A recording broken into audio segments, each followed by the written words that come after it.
Hello guys, welcome to my channel Atomic Bubble, and today we are going to cover the most asked question nowadays, which is what is Bitcoin? So we will cover this in a very simple language. So even though if you are not from the engineering background or if you don't have any technical knowledge, still you will be able to understand what is Bitcoin and you will be able to explain it to anybody else in future so easily. So let's get started. So how the payments in centralized world works. So for example, if we have a person A wants to transfer money to person B, he has to go through any financial institution, for example, a bank, without which he won't be able to transfer money to anybody within a country or out of the country. So payment could be in the form of cards, maybe using mobile apps or cash. So whatever the form of payment that you are going to use for the transaction, you have to go through a third party financial institution like bank. And all this mechanism indirectly gets monitored by the government. So all that system is getting governed by a set of people. So this kind of system is called as a centralized system where control is in hand of limited people. So which is very challenging or there are high chances of corruption. So that was the drawback of this centralized payment world. So what happened?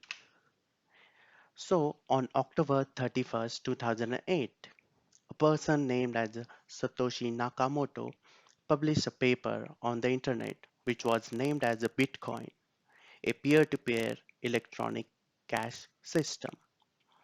So a version of electronic cash that would allow payment to be sent from one party to another without going through a financial institution. So this was the initiation of the decentralized payment system in the form of Bitcoin. And on 3rd January 2009, the Bitcoin network was created when the Nakamoto mined the starting block of the chain, which was known as the Genesis block. Bitcoin has a limited supply of 21 million, which makes it more valuable going in future. So how payments in decentralized world works? So as we seen in the first example that to transfer money from person A to person B, you had to go through a third party system like banks. But in decentralized world, there is no bank. So to transfer money, you can use the Bitcoin network.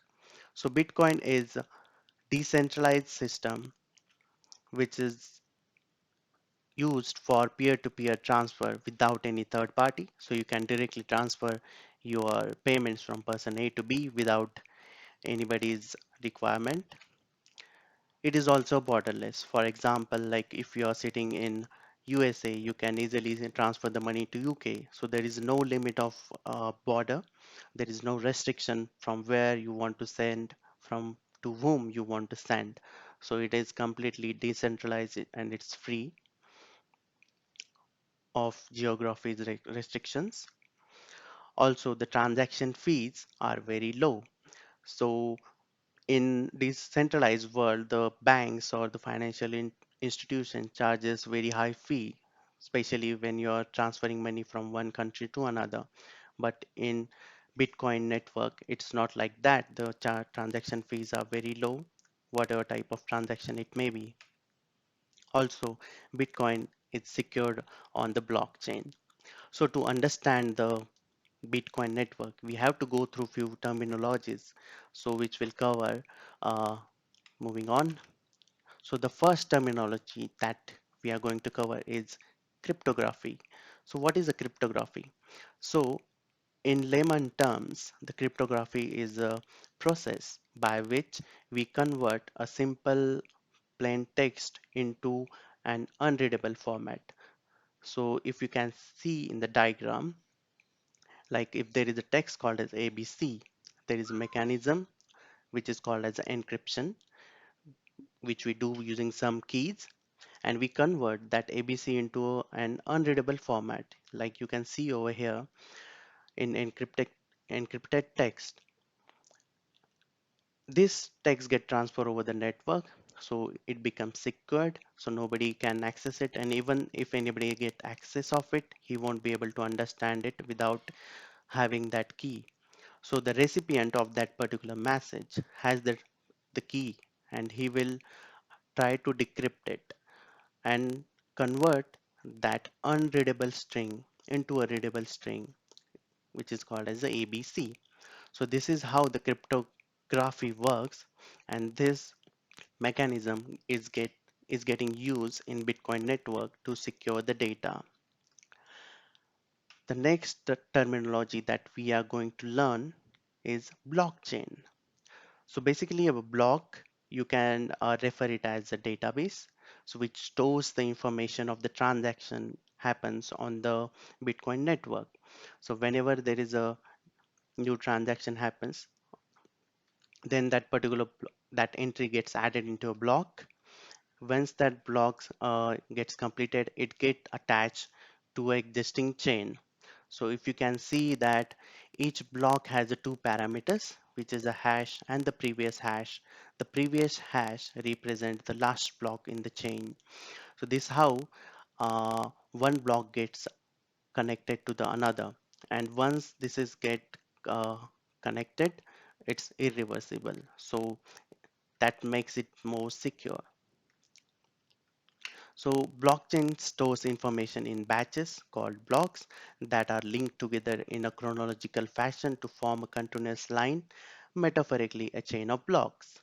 If you make a change to information recorded in a particular block, you don't rewrite it. Instead, the change is stored in a new block, showing that exchange to Y at particular date and time. Found similar? That's because blockchain is based on the centuries old method of general financial ledger. It's a non-destructive way to track the data changes over time. So in digital world or in Bitcoin network, if we say who manages these ledgers and all these things of your transaction information, so this has been managed by the Bitcoin miners. To explain Bitcoin mining in simple terms, let me give an example of a Bollywood movie KGF, where Rocky Bhai has many people working for him day and night. They used to mine the gold mines, and they used to produce the gold as an output of their mining. So, in return, Rocky Bhai used to provide them food, shelter, and clothing. This is how the real world of gold mining works.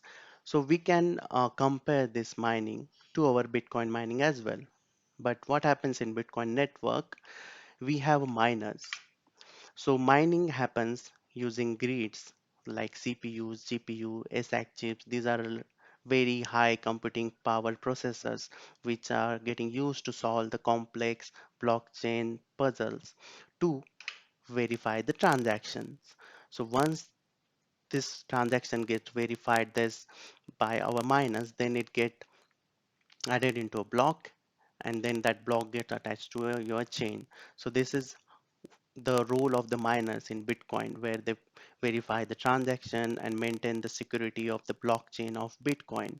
So what these miners get in return? So these miners get Bitcoin in return. So they can use this Bitcoin to sell in future and earn the profit from their mining. So this is how the Bitcoin mining works in comparison to our practical example of gold mining. So in nutshell, what we can say, what is Bitcoin?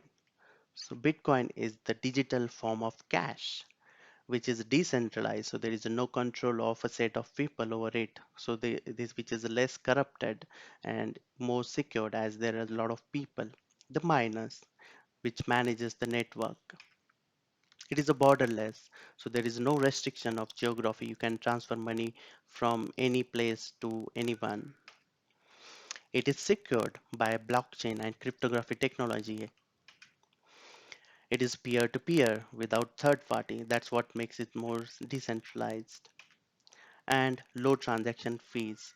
And what makes Bitcoin more valuable that it has a limited supply of 21 million. So there won't be more Bitcoins beyond this point. Thank you for watching my video. If you have any queries or question, please write down in comments. I will try to answer them. Thank you. Bye.